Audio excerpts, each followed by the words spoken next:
நமஸ்தே. பெரியவா சரணம். சூரிய பகவானுடைய பெருமைகளை பெரியவா காட்டுற வழியில் பார்த்துட்டு இருக்கோம். அதில் ரேபகா பாபஸ்யஹாரகான்னு அந்த இர்ன்னு சொல்லக்கூடிய ஒரு அக்ஷரத்துக்கு எப்படிப்பட்ட மகிமை இருக்குன்னு பெரியவா சொல்கிறத பார்த்துட்டு இருந்தோம். அப்போ பாபங்களை எல்லாம் பொசுக்கக்கூடிய சக்தின்னு அதுக்காகத்தான் அந்த ரம்முங்கிற பீஜாட்சரத்தையும் பெரியவா அந்த இடத்துல சேர்த்து சொன்னான். அக்னி தத்துவமாக இருக்குது அப்படின்னு. அதுலேருந்தே இன்னொரு விஷயம் எனக்கு கண்டினியூ பண்ணலான்னு தோணித்து. என்னன்னு கேட்டால், இந்த ரேபம்னு சொல்கிறோமே, அதை எழுத்தாக எழுத ஆரம்பிக்கும் பொழுது இர்லேருந்து அடுத்த ஸ்டெப்பாக ரான்னு எழுதுகிறோம். ரான்னு சொல்லக்கூடிய ஒரு அக்ஷரத்துக்கே பல அர்த்தங்கள் இருக்குது சம்ஸ்கிருதத்தில். இந்த ஒரு அக்ஷரம் எதுக்காக ஒரு அடையாளமாக நிற்கிறது அப்படின்னு சொன்னால், முதல்ல அத்புதம், ஸ்ப்ளெண்டர்னு சொல்கிறோமே, அப்படி அத்புதம்னு சொல்லலாம்.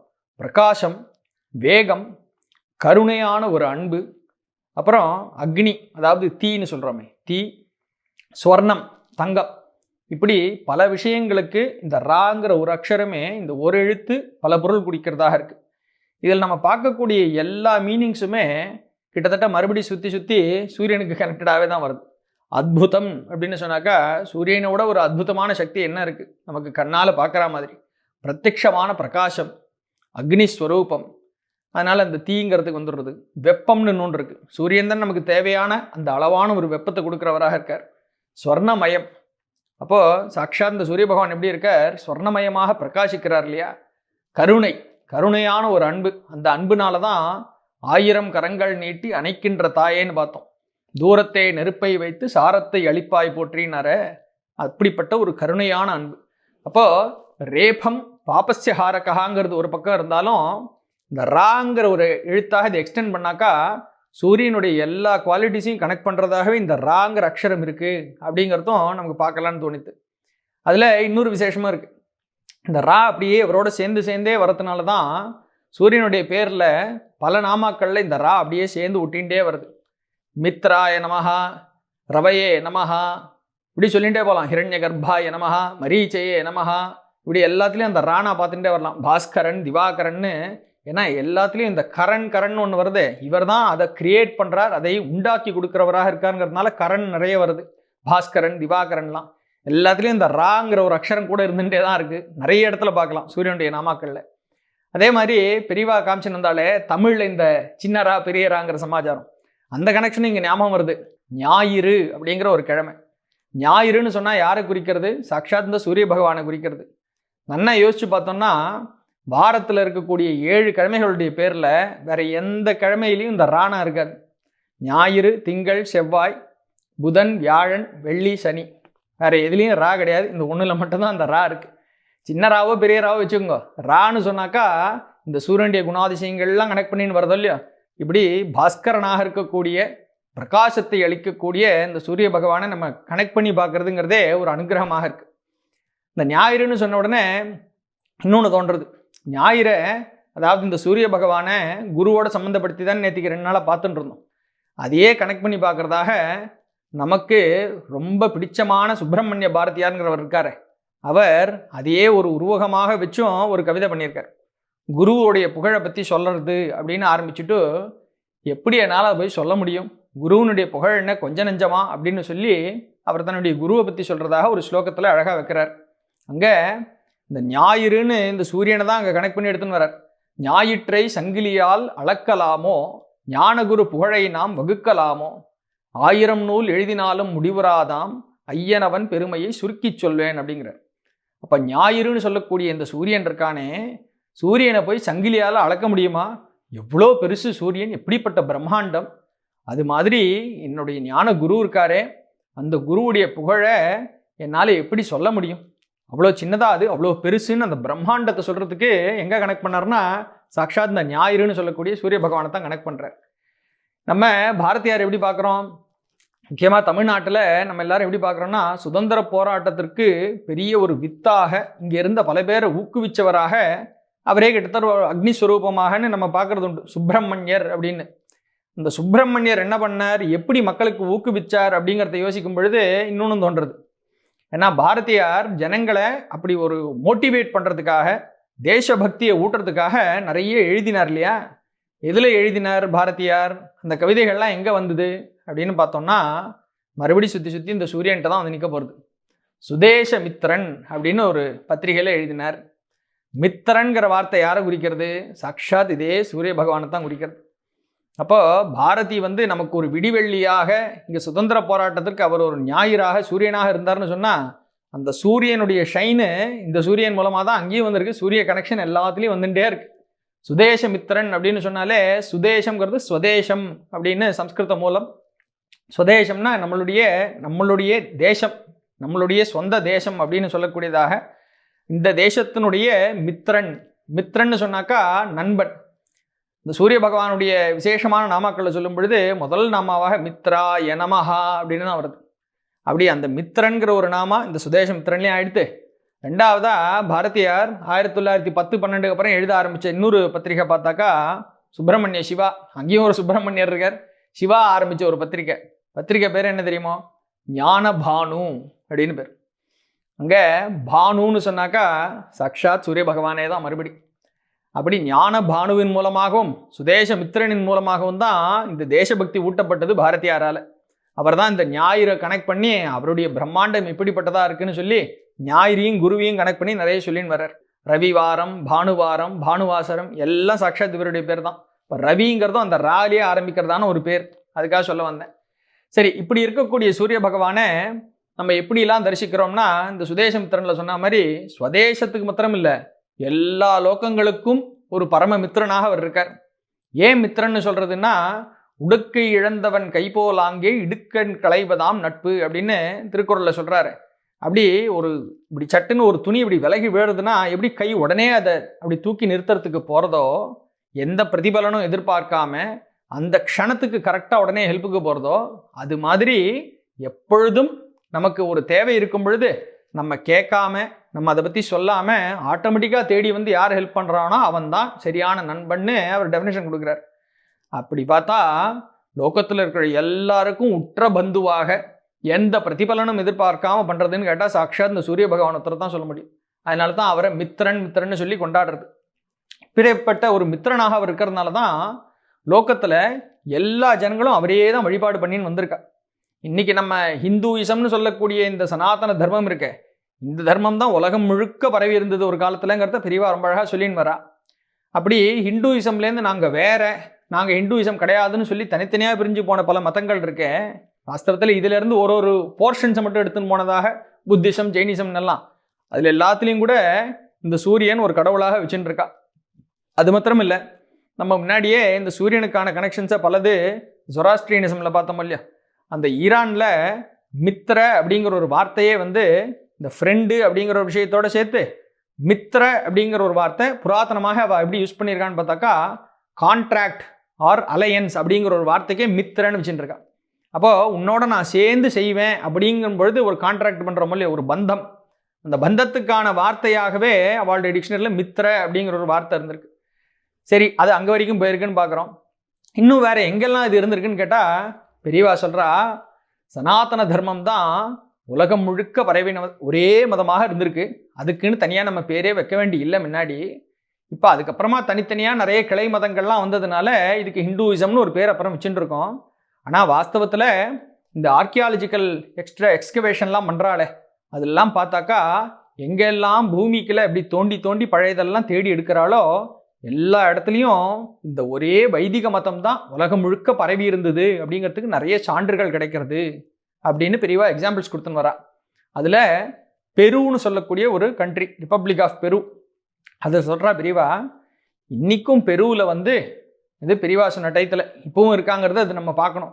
பெருவில் இப்போவும் விஷு புண்ணிய காலத்தில் சூரியனுடைய கோயிலில் அவள் சூரியனுக்கு பூஜைகள் பண்ணின்னு இருக்கா.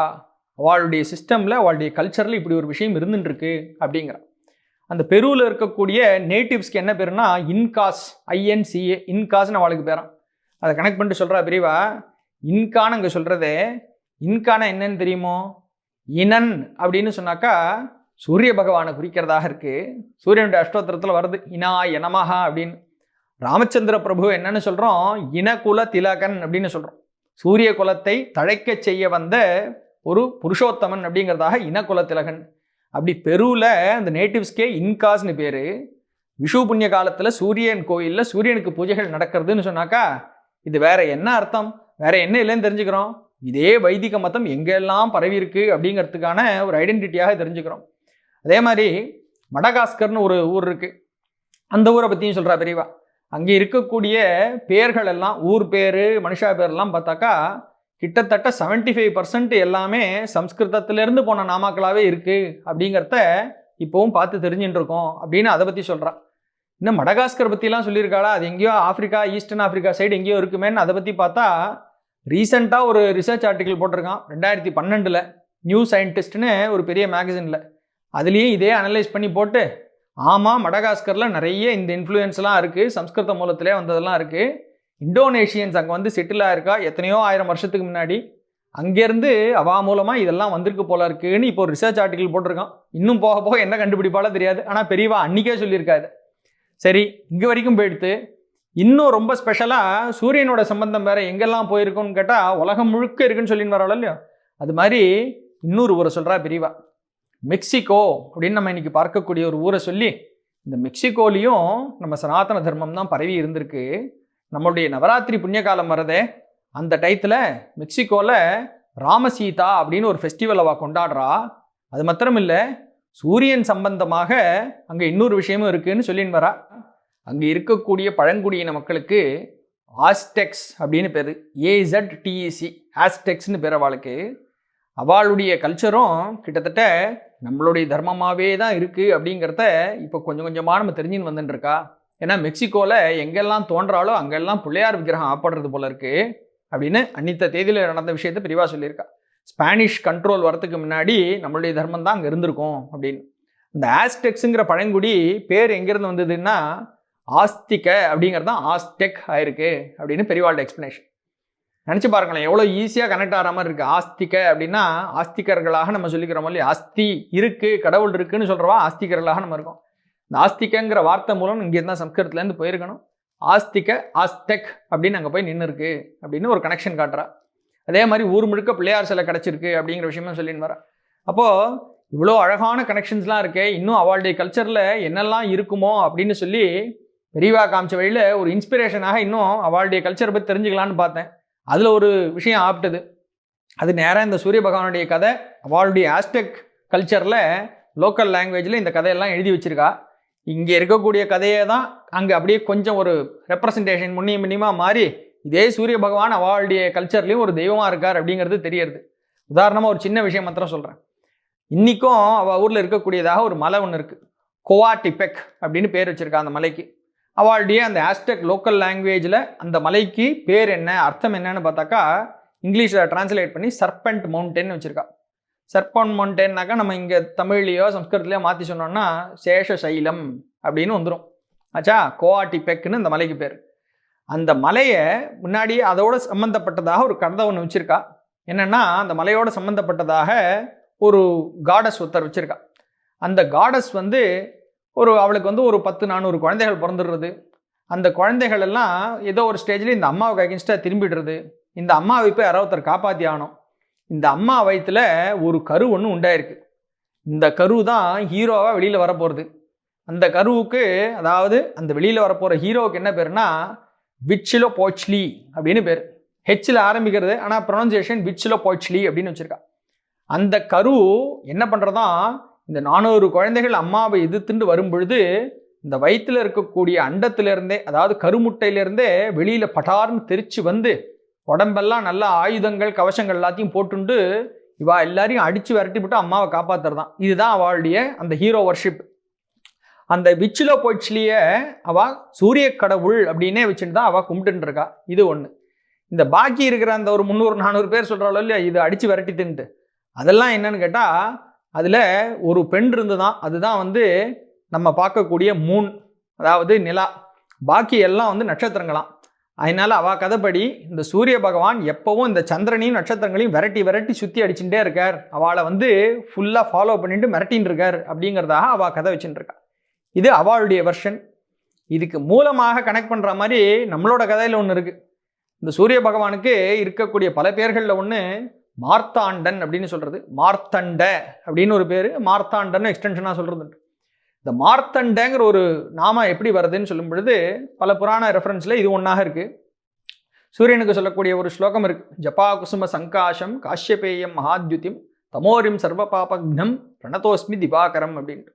அதில் காஷ்யபேயம்னு சொல்கிறோமே, அது காஷ்யபர் என்று சொல்லக்கூடிய கஷ்யப மகர்ஷியினுடைய பிள்ளையாக இவர் இருக்கார். கஷ்யபருக்கும் அதித்திக்கும் பிறந்தவர் அப்படின்ட்டு. அதில் ஒன் ஆஃப் த வேரியன்ட்ஸ் சொல்கிறேன். அந்த கதையில் இந்த அதித்தியினுடைய வயிற்றில் இப்படி ஒரு கருமுட்டையாக இந்த சூரியன் இருந்துட்டு இருக்கும் பொழுது அவோ தனக்கு நிறைய டிஸ்டர்பன்ஸ் வருது, ட்ரபிள் வருது. யார்கிட்ட இருந்து?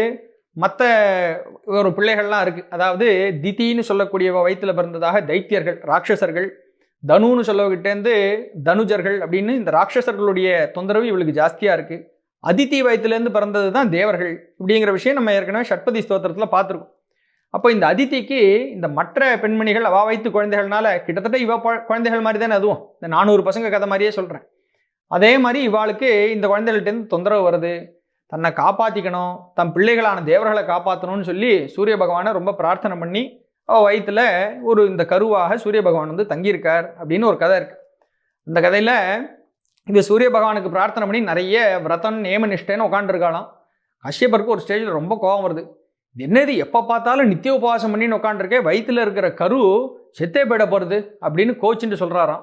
உடனே இந்த அம்மா சொல்கிறாளாம், இந்த அண்டம்னு சொன்னாக்கா முட்டை, இந்த கரு முட்டை, இந்த அண்டத்தை பார்த்து செத்து போயிடுத்துனா நீங்கள் சொல்கிறேன், இது செத்து போகக்கூடியது இல்லை, வெளியில் வந்து இப்படி நம்மளை தொந்தரவு பண்ணுற இந்த அசுர சக்திகள் எல்லாத்தையும் அதுதான் சாகடிக்க போகிறது அப்படின்னு சொல்கிறான். அப்போது செத்து போனதுன்னு சொன்னாக்கா மிருத்து அப்படின்னு ஒரு வார்த்தையில் இருக்குது. மிருத்த அண்டம், செத்து போன ஒரு அண்டமாக, முட்டையாக அப்படின்னு இதை போய் சொன்னேலே, இது செத்த முட்டை கிடையாது, இதுதான் வந்து பாக்கி எல்லாத்தையும் அழிக்க போகிறது துர்சக்திகளைன்னு சொல்லி இந்த அம்மா சொல்கிறா. அதிலிருந்து அந்த முட்டையை உடச்சிண்டு வெளில வந்தவராக இந்த மார்த்தண்டர் அப்படின்னு சூரிய பகவான் வந்தார் அப்படின்னு சொல்லி ஒரு கதை இருக்கு. அப்போ இந்த கதையை எடுத்து பார்த்தாக்கா அந்த விச்சிலோ போய்ச்சிலிக்கும் நம்ம சூரிய பகவான் கதையே இங்கேருந்து அப்படியே அங்கே போயிருக்கு. With some changes here and there. Seshasailam வரைக்கும் பல விஷயங்கள் நம்ம கனெக்ட் பண்ணக்கூடியதாக இருக்குது அப்படிங்கிறது என்ன மாதிரி ஒரு மந்த புத்திக்கு பேசிக் ரிசர்ச்சில் எல்லாம் தெரியறது. நம்ம குழந்தைகள் எல்லாரையும் அடுத்த ஜென்ரேஷனை பெரியவா இவ்வளோ விஷயம் சொல்லியிருக்காளே அப்படி கோடு போட்டு காமிச்சிருக்கா. இந்த வழியில் ட்ராவல் பண்ணி நம்மளுடைய சனாதன தர்மம் எங்கெல்லாம் ரீச் ஆயிருக்கு, எப்படியெல்லாம் போயிருக்குங்கிறதையும் தெரிஞ்சுட்டு லோகத்துக்கு எடுத்து சொல்லணும்னு நம்ம குழந்தைகள் அடுத்த நல்ல புத்திசாலி ஜென்ரேஷன் தான் இருக்குது. அவளுக்கெல்லாம் நம்ம சொல்லிக் கொடுக்கணுங்கிறதுக்காக இது ரெஃபரன்ஸ் ஒன்று சொல்லணும்னு தோணித்து. இதே மாதிரி இந்த ரா நேத்திக்கு பார்த்துட்டோம். ரான்னு சொன்னால் என்னெல்லாம் அர்த்தம்னு. ரான்னு ஒரு எக்ஸ்டென்ஷன் அடுத்த ஒரு கால் போட்டோம்னாக்கா ராவுக்கு அர்த்தம் என்னென்னா கொடுப்பது அப்படின்னு அர்த்தமாக இருக்கு. கொடுப்பவர், வழங்குபவர் அப்படின்னு சொல்கிற மாதிரி அது மாதிரி கிவிங். அப்போ ரான்னு சொன்னாலும் யார் இந்த லோகத்துக்கெல்லாம் கொடுக்குறவராக இருக்கார்? நித்தியம் எதையும் எதிர்பார்க்காம கொடுத்துட்டே இருக்கிறவராக இந்த சூரிய பகவான் தானே இருக்கார். அப்போ ரான்னு சொன்னாலும் சூரியனை தான் குறிக்கிறதாக இருக்கணும் இல்லையா? அப்படித்தான் இருக்குது. எங்கே இருக்குன்னு கேட்குறீங்களா? பெரியவா மறுபடி வழிகாட்டுறா. சனாதன தர்மம் நீண்டு இருந்த இடங்களில் ஒன்றாக ஈஜிப்டுன்னு ஒரு ஊரை பெரியவா காட்டுறா. கிறிஸ்து பிறப்பதற்கு 1300 வருஷத்துக்கு முன்னாடி அங்கே சைன் பண்ண ஒரு ட்ரீட்டி, ஹிட்டைட்ஸ் ட்ரீட்டின்னு ஒன்றுத்தில் ராமசேஷ்னு ஒரு கிங்கு, நம்ம சொல்ல போனால் ராமசேஷன்னு சொல்லிக்கலாம். அந்த ராமசேஷனும் அவளுமா சைன் பண்ணுற ட்ரீட்டியில் மித்ராவருண சாட்சியாக அப்படின்னு அவள் கையெழுத்து போட்டிருக்காளாம். பெரியவா அதை காலின் பண்ணி சொல்கிறா. மித்ராவருணன் அவள் சொல்கிறாளே, வேதம் முழுக்க எங்கே பார்த்தாலும் சூரியனை மித்ரன்கிற வார்த்தையில் தான் சொல்லின்னு வந்திருக்கு. அதே மாதிரி இந்த ராமசேஷனுங்கிற பேருக்கும் ராம்சேஸ் அப்படின்னு அவள் சொல்கிறா. அந்த பேருக்கும் ராமன்கிறதுக்கும் நிறைய நெருங்கின தொடர்பு இருக்குது அப்படின்னு பெரியவா அந்த வழியை காட்டுறா. அந்த வழியை பிடிச்சிட்டே நான் அடுத்த ஸ்டெப் போனேன்னாக்கா இந்த ரான்னு சொன்னாக்கா சூரிய கடவுள் அப்படிங்கிறது இருக்க அந்த கனெக்ஷனும் வந்துடுது. ஏன்னா ஈஜிப்டில் ரா அப்படின்னு சொன்னாக்கா அவளுடைய பிரத்யட்ச தெய்வமாக சூரிய பகவான் தான் ஒரு காலத்தில் வந்திருக்கார். அதுவும் இன்ட்ரெஸ்டிங்காக நம்மளுடைய சனாதன தர்மம் மறுபடியும் அங்கே பார்க்கலாம். அவளுக்கு 2 கடவுள் மூலமாக வச்சுருந்துருக்கா. அமுன்னு ஒருத்தர், ரான்னு ஒருத்தர்னு ஒரு காலத்தில் இருந்திருக்கு. அமுன்னு சொன்னாக்கா மறைந்திருப்பவர்னு அர்த்தம் அவளுடைய பாஷையில். நம்மளை பொறுத்த வரைக்கும் இந்த உகாரோ விஷ்ணு அவ்யக்தகான்னு சொல்லும் பொழுதே என்ன அர்த்தமாச்சு? மறைபொருளாக இருக்கக்கூடிய, மறைந்திருக்கக்கூடிய விஷ்ணுன்னு சொன்னோம். அதே அமுன் தான் அங்கே இருந்திருக்கணும், மறைபொருளாக இருக்கக்கூடிய கடவுளாக அவர் இருந்திருக்கணும். ரான்னு சொன்னாக்கா சூரிய கடவுள், நேரடியாக பிரத்யட்சமாக ரா அப்படின்னு ஏன்னு போட்டு இன்றைக்கும் பார்த்தோம்னா ஈஜிப்டு காடில் சூரியன் தான் வருது. சூரிய கடவுளை தனியே ஒரு கடவுளாக வச்சுருந்துருக்கா. லேட்டர் ஸ்டேஜில் என்ன ஆயிருக்கு, இந்த அமுனும் ராவையும் ஒன்றா சேர்த்து அமுன் ரா அப்படின்னு இன்றைக்கி பேர் வச்சுருக்கா. இந்த அமுன் ரா நம்ம சொல்ல போனாக்கா நாராயணரையும் சூரியனையும் சேர்த்து சூரிய நாராயணர்னு பிரத்யட்ச தேவதையாக நம்ம வச்சுருக்கோமே, இதே தான் அப்படிங்கிறது தெரியுது. அது மாத்திரம் இல்லை, இன்னும் நிறைய கனெக்ஷன் இருக்குது ஈஜிப்டை பொறுத்த வரைக்கும், சூரிய பகவானை பொறுத்த வரைக்கும். அதில் ரொம்ப அழகான விஷயங்கள். அதுவும் பெரியவா நமக்கு காமிச்சாலே கொனார்க்குன்னு சொன்னாக்கா என்ன அர்த்தம்னு. அதுலேருந்து ஈரானுக்கு ஒரு கனெக்ஷன் பார்த்தோமா, அதே மாதிரி ஈஜிப்டில் ஒரு கனெக்ஷன் இருக்குது. ஈஜிப்டில் அப்பர் ஈஜிப்டில் தீப்ஸ்னு ஒரு ஊர், அந்த ஊரில் தான் முக்கியமாக அவளுடைய பழைய சிவிலைசேஷன் ரிலேட்டடாக நிறைய விஷயங்கள் வச்சுட்டு இருக்கா இன்றைக்கும். அதில் இப்போ போனாலும் டூரிஸ்ட் அட்ராக்ஷனாக 2 ஊர் இருக்குது. கார்னாக்குன்னு ஒரு ஊர், லக்சர்னு ஒரு ஊர். இந்த 2 ஊர்லேயும் டெம்பிள்ஸ் இருக்குது. கொனார்க்கு வேற, கர்னாக்கு வேறையான்னு சாதாரணமாக நமக்கே தெரியறது இல்லையா, பேர் கிட்டத்தட்ட சிமிலராக இருக்குன்னு. அந்த கர்னாக்கு ஒன்று, லக்சருங்கிறது இன்னொன்று. லக்சருக்கு மூலமாக என்ன இருக்கணும்னாக்கா, அவள் இங்கிலீஷில் என்னென்னோ அர்த்தம்லாம் அது கல்பிக்கிறா. வாஸ்தவத்தில் அர்த்தம் என்னவா இருக்குன்னு பார்த்தாக்கா, லக்சருக்கு மூலம் லக்ஸுன்னு ஒரு லாட்டின் வேர்டாக இருக்குது. லக்ஸுன்னு சொன்னால் பிரகாசம், வெளிச்சம் அப்படின்னு அர்த்தம். அதுக்கு மூலம் எங்கன்னா சம்ஸ்கிருதத்துலேருந்து தான் போயிருக்கணும். லக்ஷ, லாக்ஷா அப்படிங்கிறதெல்லாம் செவ்வரக்குன்னு சொல்கிறோமே, செக்கச்செவேல் இருக்கக்கூடிய அரக்கு. சௌந்தரலஹரியில் ஆச்சாரியால் பிரயோகம் பண்ணுறார் இந்த வார்த்தை. யோர் யாக்ஷா லாக்ஷா லக்ஷ்மிஹி அப்படின்னு 84வது ஸ்லோகத்தில் லாக்ஷா லக்ஷ்மிஹின்னு ஒரு வார்த்தையை கொண்டு வர. அதே மாதிரி அம்பாளை பற்றி சொல்லும்போது லலிதா திரிஷதியில் லாக்ஷா ரச சவர்ணாபா அப்படிங்கிறது. அப்போ செவ்வரக்கு குழம்பை போன்ற ஒரு வர்ணத்தை உடையவள்னு. அப்போ லாக்ஷம் அப்படின்னு சொன்னாலே லக்ஷ தான் லேக்குக்கு போய் லக்ஸா போய் அங்கே நின்று இருக்கு. லக்ஸர்னு சொல்லக்கூடிய ஒரு கோயில் இப்படிப்பட்ட பிரகாசமான ஒளி உடைய சூரியனுடைய ஒரு கோயில். கர்னாக்குன்னு சொல்கிறது தான் நம்ம கொனார்க்கினுடைய ஒரு பாயிண்ட்டு. அங்கேயும் அமுன்ராவனுடைய டெம்பிள் தான். வருஷம் ஓப்பெட்டுன்னு ஒரு ஃபெஸ்டிவல் அவள் ரன் பண்ணியிருக்கா. இப்போல்லாம் அது ரொம்ப குறைஞ்சி போயிடுது. இந்த ஃபெஸ்டிவலில் என்ன முக்கியமாக நடந்ததுன்னு பார்த்தாக்கா, கர்னாக் டெம்பிள்லேருந்து ஆரம்பித்து, என்னை பொறுத்த வரைக்கும் கொனார்க் டெம்பிள்லேருந்து ஆரம்பித்து அங்கேருந்து ஒரு ஊர்வலமாக சுவாமியை அழைச்சிண்டு இந்த லக்ஸர் டெம்பிளுக்கு அழைச்சின்னு வர்றது. இப்படி கிட்டத்தட்ட ஒரு 40 நாள் சொச்சத்துக்கு நடக்கிறதா இருந்து அப்புறம் 24 நாளாகி அப்புறம் 11 நாள் இப்படி குறைஞ்சினே வந்திருக்கு. இதில் வர வழி நெடுக சுவாமியை ஒரு 6 இடத்துல நிற்க வச்சு நம்ம அங்கங்கே ரெஸ்ட்டு பண்ணுற மாதிரி சுவாமிக்கு விடையாத்திலாம் பண்ணி அழிச்சின்னு வரதாக அவளுடைய சிஸ்டமில் இருந்திருக்கு. இப்படி எந்த வழியில் வந்தாலும் அது தனியாக ஒரு ராஜபாட்டையாக இன்னி வரைக்கும் இருக்குது. வழி நெடுக நம்ம நந்திகேஸ்வரர், சிவன்லாம், ஒரு சிம்மம்லாம் போகும் இல்லையா, அது மாதிரி அங்கே வழியெல்லாம் ஸ்பிங்க்ஸ்ன்னு அவளுடைய ஸ்டைலில் அந்த பாட்டை முழுக்க வச்சுருக்கா. அப்போது சூரிய பகவானை பிரத்யக்ஷ தெய்வமாக வச்சுட்டு நம்மளுடைய கொனார்க்கும் கனெக்ட் பண்ணி நம்மளுடைய லாக்ஷான்னு சொல்லக்கூடிய அந்த செவ்வரக்கு அப்படிப்பட்ட பிரகாசத்தை உடையவர்னு சொல்லி அந்த சூரியனையும் கனெக்ட் பண்ணி 2 கோயில் பெரிய ஒரு வைபவமாக இந்த உற்சவம்லாம் நடந்திருக்கு அப்படிங்கிறதெல்லாம் நம்ம தெரிஞ்சுக்கலாம்.